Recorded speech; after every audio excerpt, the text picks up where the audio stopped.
Yes, Joe, dis ek. Ek wil sê dis ek. Jy het my nou gaan nooi, ek kry boodskappe oralste dat jy wil met my praat of iets.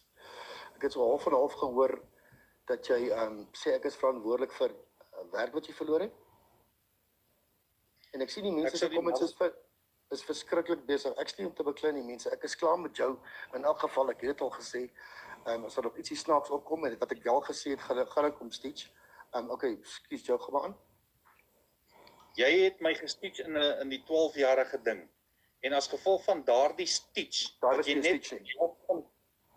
net die helfte van die storie gedeel het. Ek het gesien jy het dit gedeel.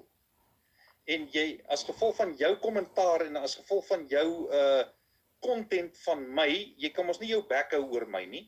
Nou het jy goed gaan deel, en daai mense het raak gesien, en daai ou het my nou laat weet per e-mail, hy gaan nie meer my dienste gebruik nie, want ek is nie dieselfde persoon as wat ek op my CV sê ek is nie. So jy het 'n slegte prentjie van my ingekleer, en as gevolg van jou doen en late, het ek die naweek R7.500 verloor. Joe, ek het niks ingekleer van jou nie. Daai werk het jy absoluut jouself gedoen. Is dit? Ja, dis die prentjie. Wat jou paai is. Ek wil nie meer met jou praat, jy gaan weg. O, so jy daag my uit net om dit vir my te sê. Gaan weg. As jy gaan kyk,